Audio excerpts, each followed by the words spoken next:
I want to thank you all for being here, and thank you, gentlemen. This is really an emotional thing for me. I'm a second-generation shipbuilder. I've been watching this industry die for the past 10 years. To see some effort to reinvigorate it, to get it mobilized, and help build on the logistic support for the strongest Navy in the world, I think is critical to all of us. So thank you for the opportunity, and thank you for your work. We do appreciate it. I'm glad to see all of you are participating. Thank you. Thank you.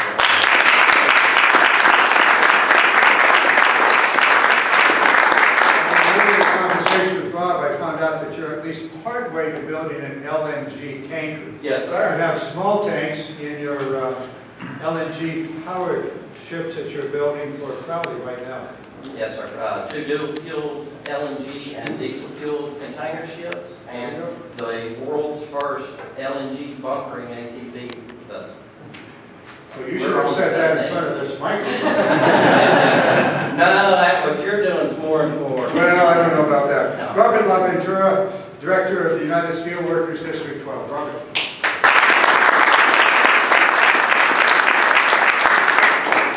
Thank you. I'm here today to voice the United Steelworkers' support for Representative Garamendi's Energizing American Shipbuilding Act.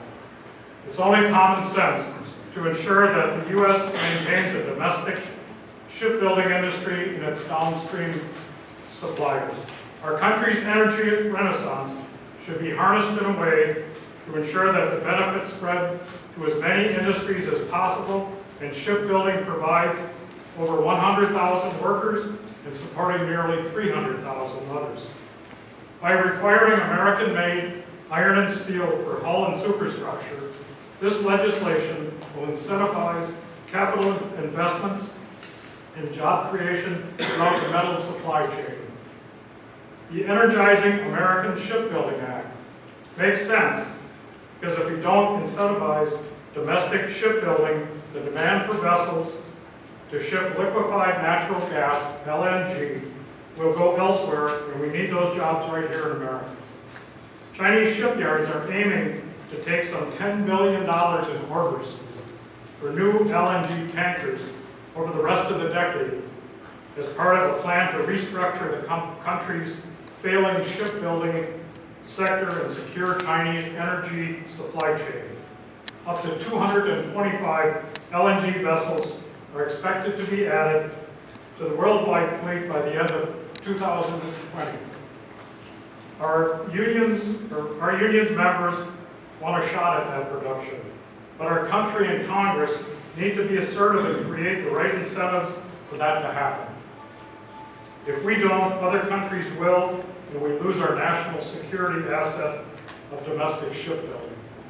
And on a kind of a personal note or whatever, this is great to see both parties coming together and making America stronger, not only for workers, but making the country stronger, and I applaud everybody up there. Thank you very much.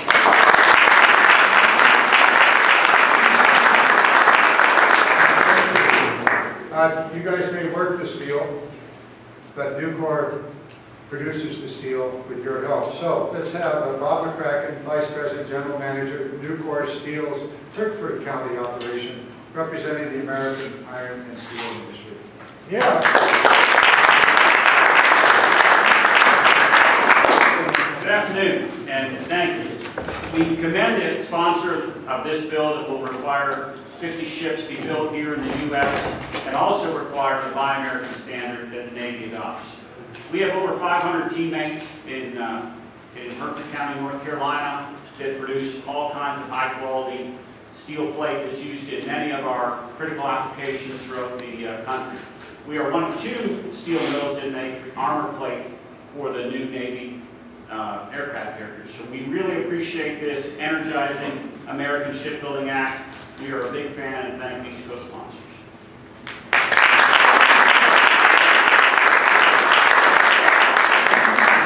Next, a man of many and very strong words, Augie Tellis, Executive VP, Seafarers International Union, representing the Maritime Trades Department, AFL-CIO. Augie.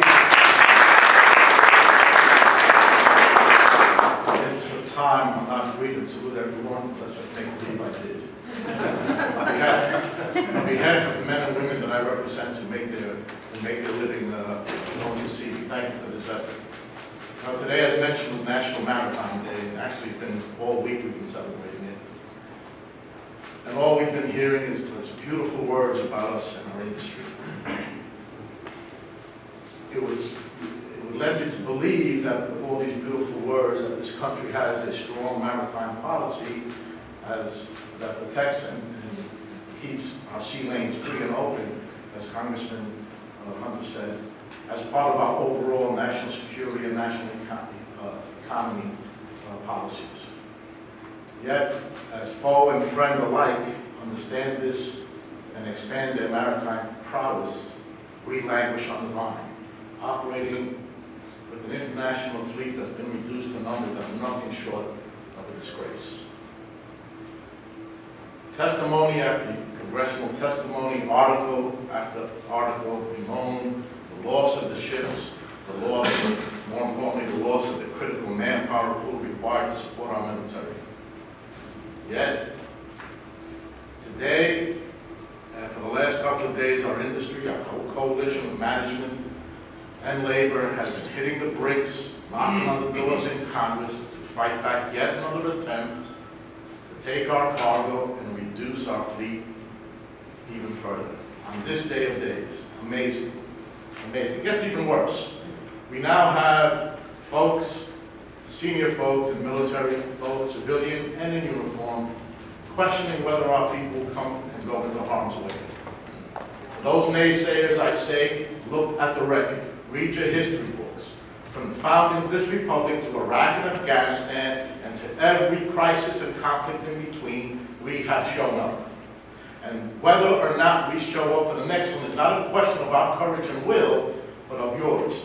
Does this country have the courage and will to maintain and support a viable merchant fleet that's going to get the job done? All we need is the capacity and the tools, and we will get the job done. And this legislation and this effort is a step in that direction. So I say to Congress, support this bipartisan bill. To President Trump and the administration, I say, support this bill. It makes all the political sense in the world. It creates the good-paying jobs, thousands of them at sea and ashore, that you have promised to deliver to this country.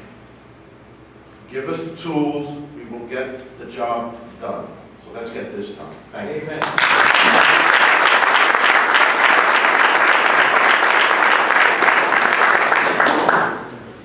Augie spoke of the sacrifice that the mariners have made in past conflicts. Last year, actually last Congress, an effort was made to provide a Congressional Gold Medal to the mariners of World War II, who suffered the highest casualty rate of any of the military and ancillary services. That bill has been reintroduced and will be discussed, and hopefully this time around we'll get it done, and there'll be a gold medal for the mariners who served in World War II. And we appreciate that.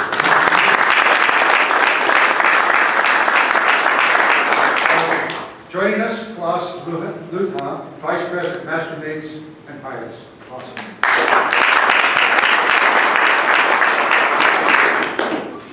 This is so cool. I'm really excited about this bill. My name is Klaus Luthant, Vice President for Master Mates and Pilots. We represent captains and licensed deck officers aboard the ships that this bill will help build. Very grateful to Congressman Garamendi and the co-sponsors for it and for their efforts. When we talk about jobs, my personal story comes to mind. I was raised in a town in Ohio, a small town, where the only way that you can succeed is to lead. And after a short stint in the Merchant Marine Academy, I made my way onto a ship and sailed around the ocean for a number of years, advanced my license, and it's allowed me to do a number of things. Put myself through law school, put myself through business school, raise a family, keep the refrigerator filled for my growing sons and my daughter. And those are the kind of jobs that we're working for here, and it's just an honor to be part of this, and we'll do everything we can to support the effort. Thank you.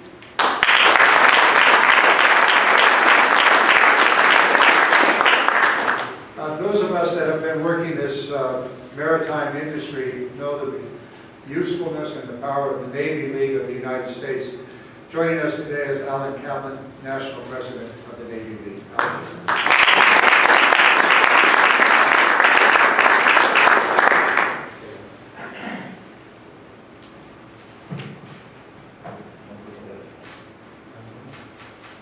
Good afternoon, everyone. I'm pleased to be here today to share the Navy League support for this bill. Our 50,000 members around the world welcome the introduction of the Energizing American Shipbuilding Act, which will only strengthen the U.S. flag merchant marine and our nation's shipbuilding industry.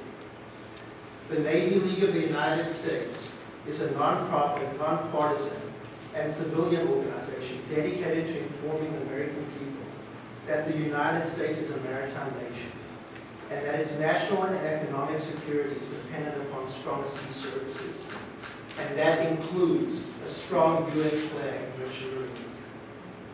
This bill will create thousands of mariners and shipyard manufacturing jobs. At a time when our pool of qualified merchant mariners is at a tipping point, and shipyards need investment to build the Navy's 355-ship fleet, this bill and its timing is crucial. During times of war or national emergency, our Department of Defense depends on the merchant marine for over 95% of our national defense sea lift needs.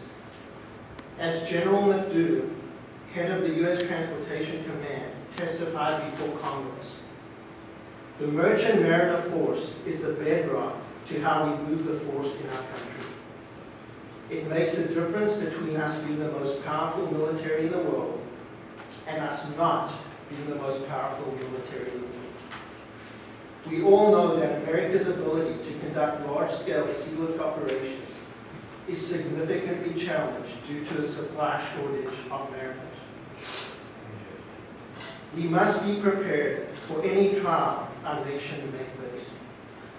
U.S. shipyards are an important source of American jobs and industrial knowledge that gives our nation an unparalleled edge in shipbuilding, quality, and technology. Our U.S. Navy, Marine Corps, and Coast Guard ships will all benefit from a reliable and knowledgeable shipbuilding workforce. It is clear to us that through this bill, we will secure the future strength of our U.S. flag merchant marine and shipbuilding industry.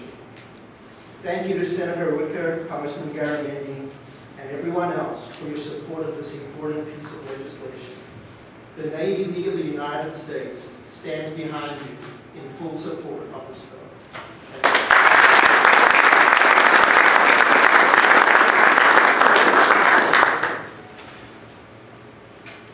Wrapping up our speakers is Alan Kaplan, National President. Excuse me, you just did it, Alan. Okay, John, focus. Bill Bendler, Secretary Treasurer, Marine Engineers Beneficial Association. I'm Secretary Treasurer of the MEBA. I'm also a third-generation Marine engineer. I'm very proud of that. I represent over 4,000 men and women who serve in the U.S. Merchant Marine, and I am proud to express our strong support for the Energizing American Shipbuilding Act. Congressman Garamendi and the other bill sponsors truly understand the importance of a vibrant merchant marine, U.S. merchant marine. The men and women of the merchant marine provide vital military and economic capacity that cannot be replicated elsewhere. Day in and day out, our members demonstrate a willingness to sail into danger in order to supply our military overseas. When foreign vessels and foreign mariners turn away, American vessels and American mariners will always heed the call to service. This legislation will add desperately needed ships and jobs to the U.S. fleet. We look forward to working with the sponsors to ensure this legislation becomes law. Thank you.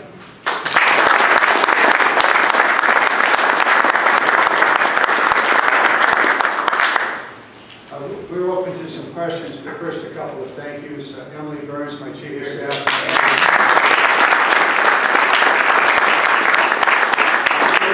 The professional staff of the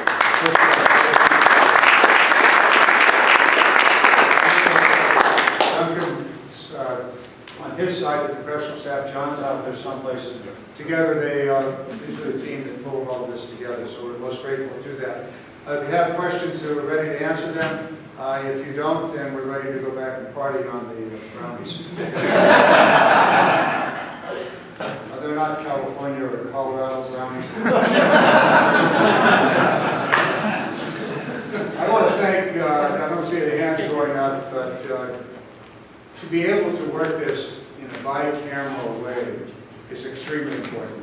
And Senator Wicker, when we had a conversation, you said you were interested, had a chance to look at what this was all about and the impact that this will have in your district and across the nation, came on board, give us an enormous opportunity. Equally important is the bipartisan side of this thing. So we're going to push this hard. We cannot do it without the support of all of you in this room. And support comes in many ways. You got to bang on the doors, as you have. You've got to do the work, and we'll help coordinate that as we move this along. So we look forward to hearings along the way and to your support. We're going to make this happen. This is essential for America's security. I want to thank my colleagues here, Duncan and Senator Wicker, Don and Alan on the left side of us. So thank you all very, very much. Thank you.